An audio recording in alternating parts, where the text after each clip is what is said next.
Praise lord. దేవుని పరిశుద్ధమైన నామమునకు మహిమ కలుగునగాక. మన ప్రభువైన యేసుక్రీస్తు పరిశుద్ధ నామంలో ఈ ఉదయకాలం దేవుని వాక్యమును వినిచిన మీకు అందరికీ కూడా నా హృదయపూర్వకమైన వందనములు తెలియజేస్తున్నాను. ప్రియులారా, దేవుని కృప, ఆయన కనికరం, ఆయన యొక్క వాత్సల్యత మన ఎడల ప్రభు అధికంగా చూపించి, ఆయన యొక్క నిత్య ప్రేమ, ఆయన యొక్క శాశ్వతమైనటువంటి కనికరము చేత ప్రభు మనలను కనికరించి కృపతో దయతో నింపి మరొక నూతనమైన దినాన్ని ప్రభు మన ముందు ఉంచినారు.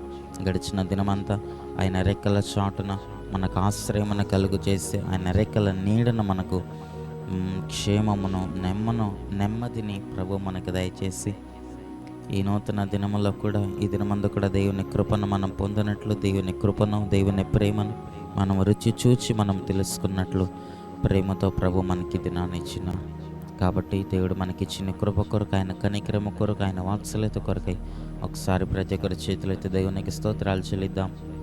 స్తోత్రం స్తోత్రం స్తోత్రం స్తోత్రం స్తోత్రం.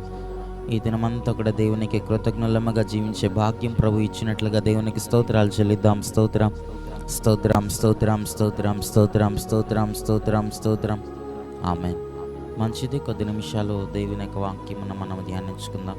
చూడండి, బైబిల్ గ్రంథంలో నుండి ఈ ఉదయకాలం దేవుని యొక్క వాక్యమును మనం ధ్యానించుకున్నట్టు కొరకు ఫిలిప్పీ పుస్తకము, ఫిలిప్పీ పత్రిక, అపోస్తలుడైన పౌలు ఫిలిప్పీ సంఘమునకు రాసినటువంటి పత్రిక 4వ అధ్యాయము 6వ వచనాన్ని బైబిల్ గ్రంథంలో మనం చూసినప్పుడు, దేనిని గురించి చింతపడకుడే గాని ప్రతి విషయములోనూ ప్రార్థన విజ్ఞాపనముల చేత కృతజ్ఞతాపూర్వకముగా మీ విన్నపములు దేవునికి తెలియచేయుడి అని ఇక్కడ వ్రాయబడుతున్నది.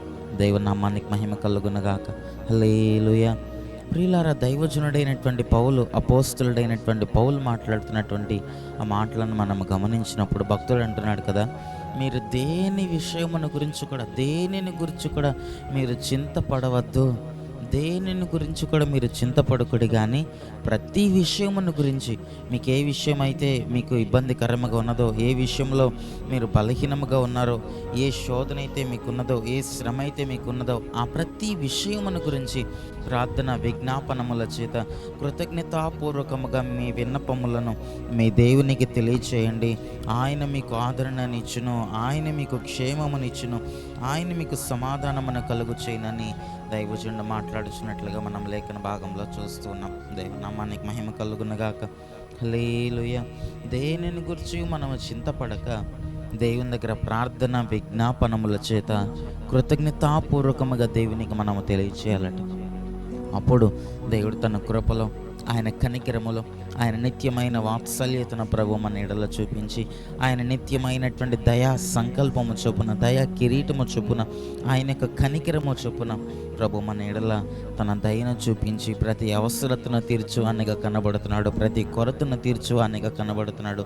ఏ విషయమును గురించి అయితే చింతపడవలసి వస్తూ ఉన్నదో ఆ విషయమును మీద దేవుడు మనకు జయమునిచ్చి, దేవుడు మనకు విడుదలనిచ్చి, ఆయన మనకు విమోచన కలుగు చేసేటువంటి దేవుడిగా కనబడుచున్నాడు.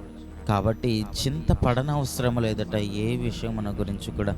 అనేక మార్లు మనము కొన్ని శోధనలను చూచి, శ్రమలను చూచి, అనేకమైనటువంటి ఇబ్బందులను, ఇరుకులను చూచి చింతిస్తూ ఉంటాము, బాధపడుతూ ఉంటాము. దేవుని సన్నిధానంలో దేవుని మీద విశ్వాసమును కోల్పోయి, దేవుని మీద నిరీక్షణ ఉంచకుండా చింతించేటువంటి వారిలో కనబడతాం. అనేకమైన విషయములను గురించి, చిన్న శోధన వచ్చిన వెంటనే, చిన్న వ్యాధి కలిగిన వెంటనే, చిన్న ఇబ్బంది కలిగిన వెంటనే, చిన్న మనకి ఏదైనా నింద, అవమానం ఏదైనా మనకు వచ్చిన వెంటనే వాటిని గురించి మనము చింతపడుతూ ఉంటాం. కానీ భక్తుడు అంటున్నాడు, దేని గురించి కూడా మీరు చింతపడిన అవసరం లేదు. మన పక్షమున పోరాడేటువంటి దేవుడు మనకున్నాడు. మీ పక్షమున కార్యమున సఫలము చేసే మీ దేవుడు మీకున్నాడు. మన పక్షమున మన ముందర నడిచి, సైన్యములకు అధిపత్యకు దేవునిగా మన ముందర నడిచి మెట్టగా ఉన్న ప్రతి స్థలములను సరళము చేయగలిగిన దేవుడు మన పక్షమున ఉన్నాడు. కనుక కృతజ్ఞతాపూర్వకముగా ప్రార్థన విజ్ఞాపనముల చేత మీ దేవునికి మీ విన్నపములను తెలియచేయండి. మీ దేవుని దగ్గర మొరపెట్టండి, మీ దేవుని దగ్గర కన్నీరు కార్చండి, మీ దేవుని దగ్గర మీరు వెళ్ళి మీ విన్నపములను తెలియచేయండి అని భక్తుడు అంటున్నాడు. ఎప్పుడైతే దేవుని మీద విశ్వాసం ఉంచి, దేవుని మీద నిరీక్షణ ఉంచి, ఎప్పుడైతే దేవుని మీద నమ్మకం ఉంచి ఆయనకు మనం మొరపెడతామో, ప్రభు మన పక్షం మన కార్యం సఫలం చేస్తాడు. ప్రభు మన పక్షం మన కార్యమును జయముగా మారుస్తాడు. ఏదైతే మనము కార్యమును తలపెట్టినామో అది సఫలమగుటకు ప్రభు మనకి కృపను అనుగ్రహిస్తాడు.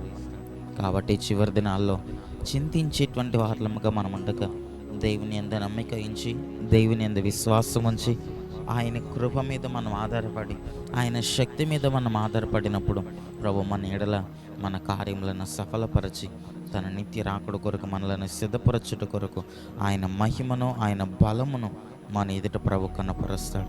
కనుక అట్టి కృప, అట్టి ధన్యత ప్రభు మనకు అనుగ్రహించి, ప్రభు మన ప్రతి విషయంలోనూ, ప్రతి పరిస్థితుల్లోనూ ఆయన మనకు జయమునిచ్చి, ఆయన మన పక్షముగా ఉండి, మనకు తోడుగా ఉండి, దేవుడు మన ఎడల గొప్ప కార్యములను చేయనట్లుగా ప్రార్థన చేసుకుందాం. కళ్ళను మూసుకునండి. మహాపరిశుద్ధుడ, దయగలిగిన మా ప్రభువానికి స్తుతులు స్తోత్రములు చెల్లిస్తున్నాం. ఈ ఉదయకాలం నీ కృపలో, నీ కనికరములో మీరు మాకు అనుగ్రహించిన నీ వాక్యములను బట్టి నీకు స్తోత్రములు. దేనిని గురించి చింతపడని అవసరం లేదని, మీరు మా పక్షము నుండి కార్యములను సఫలపరుస్తారని, మీరు మా పక్షమున ఉండి మేము నీకు మొరపెట్టినప్పుడు, మేము నీకు ప్రార్థన విజ్ఞాపనముల చేత కృతజ్ఞతాపూర్వకముగా నీకు మేము మొరపెట్టినప్పుడు మీరు మా పక్షముగా పోరాడతారని, మాకు కార్యమును సఫలము చేస్తారని లేఖన భాగంలో మేము చదువుతుండగా, మా యొక్క ఆత్మీయ జీవితాల్లో కూడా నీ యందు విశ్వాసం ఉంచి, నీ యందు నమ్మిక ఉంచి, నీ యందు ఆధారపడి, నీ శక్తిని, నీ బలమును ప్రభా మేము నమ్ముకొని చింతపడక, ఏ విషయమున గురించి కూడా చింతించే వాళ్ళముగా మేము ఉండగా, నీ కొరకు జీవించే భాగ్యమును మాకు అనుగ్రహించండి. నీ కొరకు బ్రతికే భాగ్యమును మాకు అనుగ్రహించి, మీ నిత్య రాకుడు కొరకు మమ్మల్ని సిద్ధపరచండి. అటు కృపతో కనికరముతో మమ్మల్ని నింపండి. ఈ వాక్యమైన ప్రతి ఒక్కరిని మీరు దీవించి ఆశీర్వదించి, ఏ విషయమును గురించి కూడా చింతించే అనుభవంలో వారు ఉండక, నీ యందు విశ్వాసం ఉంచి, నీ యందు నమ్మిక ఉంచి, మీరు మా పక్షమున గొప్ప కార్యములను చేయుదురని నమ్మి, నీ దగ్గర మొరపెట్టి, నీ శక్తిని, నీ బలమును, నీ యొక్క గొప్ప కార్యములను, నీ సూచక క్రియలను మా కన్నులారా చూచే భాగ్యమును మాకు అనుగ్రహించమని ఈ వాక్యమైన ప్రతి ఒక్కరిని మరొకసారి మీరు ఆశీర్వదించి, దీవించి, దినమంతా నీ కృపాక్షేమములతో వారిని నింపి మీరు ఆకుడు కొరకు సిద్ధపరచమని యేసయ్య నామములో ప్రార్థించి అట్టి కృపను పొందుకొని నాము తండ్రి. ఆమేన్.